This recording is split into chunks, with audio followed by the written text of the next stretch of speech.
जय श्री राम दोस्तों। 89-90 में दोस्तों जब कश्मीर का आतंकवाद शुरू ही हो रहा था, यहाँ यूँ समझ लीजिए जब वो ऑन ग्राउंड पे जब उसकी विजिबिलिटी बढ़ रही थी, तो हम कश्मीर में रहते थे, तो स्कूल बंद होने लग गए, हड़तालें होने लग गई थी। ये 88-89 का शुरुआती दौर बता रहा हूँ। तो हड़तालें बहुत होने लग गई थी, ऑफिसेज़ बंद होने लग गए, बम धमाके होने लग गए। तो धीरे-धीरे क्या होने लग गया दोस्तों, बहुत ज़्यादा जुलूस निकलते थे। जुलूस मतलब काइंड ऑफ प्रोसेशन कि भाई हमें आज़ादी चाहिए, हमें भारत के साथ नहीं रहना है। जैसे वो आपने कश्मीर फाइल टाइप मूवीज़ में देखी है। तो जहाँ हम रहते थे दोस्तों, हमारे घर के सामने से एक बार में 20-20 हज़ार, 30-30 हज़ार, 40-40 हज़ार लोगों की भीड़ निकलती थी। और जहाँ हमारा घर था दोस्तों, उसके आस-पास स्कैटर्ड वे में गाँव थे। किसी गाँव से 50 लोग आ रहे हैं, किसी से 100 लोग आ रहे थे, किसी से 500 लोग आ रहे थे, किसी से 50 लोग आ रहे थे, किसी से 10-20 लोग आ रहे थे।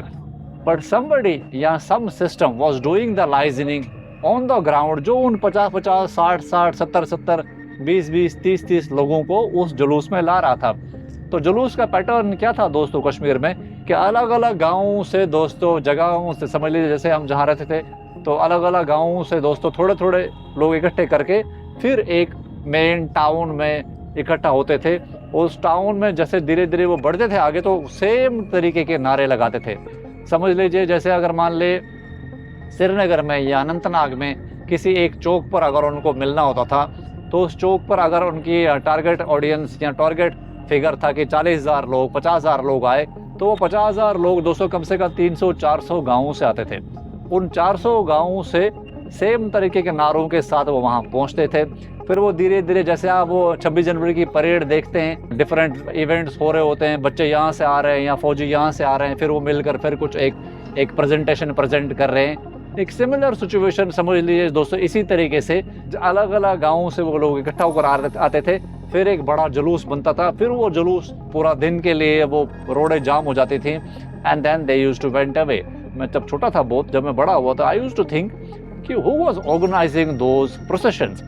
कौन ऐसा पर्सन था या कौन ऐसी ऑर्गेनाइजेशंस थी, कौन ऐसे लोग थे जो हर उन 20, 30, 50 गाँवों के लोगों को सिमिलर तरीके की स्लोगनिंग समझा रहा था, सिमिलर तरीके से चलने का पैटर्न बता रहा था, सिमिलर तरीके से कैसे 50-100 गाँव फिर एक प्रोसेशन में जा रहे थे।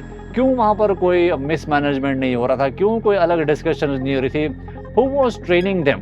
कि समबडी वाज़ देयर या सम सिस्टम वाज़ देयर या so many organisations was there, so many maulvis और इमाम्स वेयर देयर, जो उन प्रोसेशनों को उस ब्यूटीफुल तरीके से उसको फाइनल एग्जीक्यूशन तक ले जा रही थी। फिर वो अपनी स्पीचेस वगैरह वहाँ डिलीवर कर रहे थे, फिर उसके बाद वो वापस जा रहे थे। इसी तरीके से पूरा कश्मीर में दोस्तों ऐसे हुआ। और ये चीज़ दोस्तों मुझे लगता है कि हिंदू समाज में या हिंदू सोसाइटी में मिसिंग है। और इसको अगर कोई करना भी चाहे, कोई अगर कोई ऐसा कोई गाँव-गाँव लेवल पे, विलेज-विलेज लेवल पे लोगों को इकट्ठा करके एक दिशा देने की कोशिश भी करे, कि अपनी सामाजिक शक्ति टीच करने का सिस्टम भी क्रिएट करने की कोशिश करे, उसको डिस्करेज करा जा रहा है by the very people whom we trust. ये दोस्तों आपको धीरे-धीरे ही ये चीज़ मुझे लगता है एचएसएफ को जैसे आप बढ़ता हुआ देख रहे हैं, या हमारे काम को जो चैलेंजेस मिल रहे हैं उसको देख रहे हैं, आपको ये समझ में आ रही होंगी। छोटी-छोटी चीज़ें, किसी को मोबाइल कवर के रेडी देना, किसी की दुकान खोल कर देना, ये छोटी-छोटी चीज़ें बोलने को तो है, लेकिन ये कहीं न कहीं उस 5-7 लोगों के परिवार को सँभाल लेती है। कोई एक छोटी दुकान 5-10 लोगों के परिवार को सँभाल लेती है। कोई छोटा कारोबार 5-10 लोगों का दुकान को सँभाल लेता है। इज़ द सेम माइंडसेट कि जहाँ 300 गाँवों से निकाल कर 40-50 हज़ार लोगों की दोस्तों जुलूस जो सिस्टम क्रिएट कर रहा है, वो उन 300-400 गाँवों में चैरिटी भी कर रहा है, उन 300-400 गाँवों में मदद भी कर रहा है, उन लोगों को हेल्प भी कर रहा है, इसीलिए वो लोग आ रहे हैं। तो ये हिंदू समाज में ये चीज़ मिसिंग है। इस मिसिंग एलिमेंट को डालने के लिए हम प्रयासरत हैं। हमें कोई फेम नहीं चाहिए, हमें कोई लीडरशिप नहीं चाहिए, हमें कोई विजिबिलिटी नहीं चाहिए। बस आप इस कॉन्सेप्ट को समझें, एचएसएफ को ज्वाइन करें, अपने एरिया में एचएसएफ को रिप्रेजेंट करें, और फिर ये जो चीज़ हमने आपको सिखाई आप दूसरे को समझाएँ, आप तीसरे को समझाएँ। लग जाएँगे 5 साल, 10 साल, 20 साल, 30 साल, 50 साल भी लग जाएँ, लेकिन हम उस स्लंबर से बाहर आ जाएँगे जहाँ पर हम ये सोचते हैं कि भाई कोई नेता हमें प्रोटेक्ट करेगा, कोई फलाँ प्रोटेक्ट करेगा, कोई संगठन की ज़िम्मेदारी हमें प्रोटेक्ट कराना।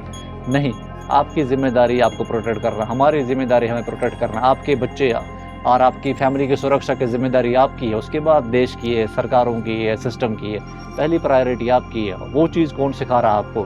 दोस्तों हम कोशिश कर रहे हैं सिखाने की, मुझे लगता है आपको समझ में आ रही है बात जो मैं आपको सिखाने की कोशिश कर रहा हूँ। इट इज़ एवरीवन्स रिस्पॉन्सिबिलिटी अपनी सुरक्षा की, अपनी फुलफिलमेंट की, अपनी फैमिली की फुलफिलमेंट की और अपने समाज के फुलफिलमेंट की।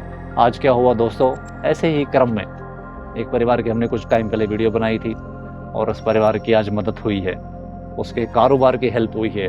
उस फैमिली का घर भी नहीं था, कारोबार भी नहीं था, ख़राब हो गया था, उस कारोबार की हेल्प हुई है। बहुत सारे लोग मुझे बोलते हो कि भैया आप इनको ना सब्जियों का काम करवाओ, आप उनको पंचर की दुकानें करवाओ, आप ये करवाओ, वो करो, बड़े कॉरपोरेट से मिलो। But my question to you is, हमारे समाज में ऐसा सिस्टम क्यों नहीं है? हमारे समाज में ऐसा कौन से संगठन है जो गरीब लोगों को या पाकिस्तानी हिंदुओं का, बांग्लादेश हिंदुओं को एस्टैब्लिश करवा रहे हैं, सेट करवा रहे हैं? कौन कारोबार दे रहा है उनको? कौन सब्जियों की रेडियाँ दे रहा है? कौन फ्रूटों के काम खोल के दे रहा है? छोटे लेवल पे नहीं, बड़े लेवल पे, नेशनल लेवल पे कौन ऐसा कर रहा है? आपको कहीं पर भी कोऑर्डिनेशन नहीं दिखेगा, कहीं पर भी आपको वो वाला पार्ट जो मैंने 89 में नोटिस करा था, वो आज करीब 36 साल 37 साल बाद भी हमारी हिंदू सोसाइटी में नहीं है। और इस चीज़ को दोस्तों दूर करने के लिए आपको समझना पड़ेगा कि you have to contribute in whatever means you can to uplift the society. Video को आखिर तक देखें और चैनल को सब्सक्राइब करें और बेल आइकन को दबाएं। हमारी वीडियोस वायरल नहीं होती, हम एक चैरिटेबल नॉन पॉलिटिकल ऑर्गेनाइजेशन है, हम चाहते हैं सारा हिंदू समाज हमसे जुड़े। क्या मदद हुई है परिवार से मिलाता हूँ, कीप वॉचिंग। ये देख रहे हो लड़के का नाम, इसका नाम है अमरलाल। जब भी पाकिस्तान हिंदू भारत आते हैं तो उनकी बड़ी तमन्ना होती है कि वो केदारनाथ जाएं, बद्रीनाथ जाएं और दोस्तों तीर्थों की यात्राएं करें। तो इसने अपनी बिजनेस पर दोस्तों केदारनाथ जी की तस्वीर लगाई है। यहाँ से दिखाता हूँ दोस्तों, इसके बच्चे हैं, बच्चों की फ़ोटो है। ये मोबाइल कवर बिजनेस है इसका। और किसकी वजह से खुला है दोस्तों? श्री विरल पटेल जी फ्रॉम USA। और इसको ये छतरी वगैरह दोस्तों सब दे कर दी है। इसका काम खुला है इस लड़के का। तो इस परिवार की दोस्तों video I will share the link above, family से मिलाता हूँ। दोस्तों ये अमरलाल है, ये अमरलाल के मम्मी पापा हैं, अमर के दोनों बच्चे हैं, अमर की सिस्टर है, इस बच्ची की शादी होने वाली है थोड़े टाइम में। अमर की पत्नी कहीं गई हुई। अमर क्या बोलना चाहोगे? जिस बंदे ने हमारी सहायता की है, विजय भैया को हमने पहले बुलाया था 2-3 महीने, कॉल पे कॉल, घर भी नहीं था हमारे पास। तो मेरी रेडी थी, जो गुजारा कर रहे थे उसमें 2 रेडी MCD वाले उठा के तो फिर खाना वाना भी मुश्किल पड़ गया। वो पापा भी है, थोड़े बूढ़े पड़ गए हैं जितने किया। 4 बहनें हैं मेरी, उसकी शादी की, एक बहन है मेरी बची भागा, वो दिवाली में शादी करेंगे। विजय भैया ने बोला सहायता करेंगे और माल भरवा के दिया हमने। आपके भैया से बात हुई? हाँ बात हुई, उसने बोला कुछ हमने मदद की है आपकी, उसमें आप तरक्की करो, बच्चों को पालो, खाओ पियो और जियो। क्या उसको धन्यवाद है, उसके बच्चे जैसी हमारी दुआ लगेगी, वो भी अमीर बनेगा।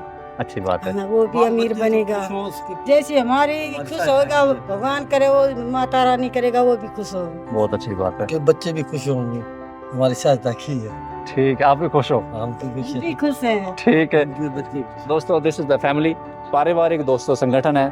हम चाहते हैं हिंदुओं की मदद करें। जैसे अमर के भी हेल्प हुई है। अब एग्जाम्पल देखिए, Amar is a very nice man. Amar की मदद हुई है तो हम ऐसे अमर जैसे लड़कों को जिम्मेदारी देते हैं कि अब आसपास और आपके परिवारों में कोई दिक्कत दिखे, कोई आपको मोहल्ले में कोई परेशान दिखे, तो आप हमें उनसे कॉन्टैक्ट करवाओ। This is actually happening. Hindu लोग जिनकी मदद हो रही है वो दूसरों की मदद करवा रहे हैं। तो ये दोस्तों अगर ये सिस्टम हमारे पूरे समाज में बन जाए तो कितनी बेहतर बात बन जाएगी, कितनी खूबसूरती बनेगी हमारे समाज में।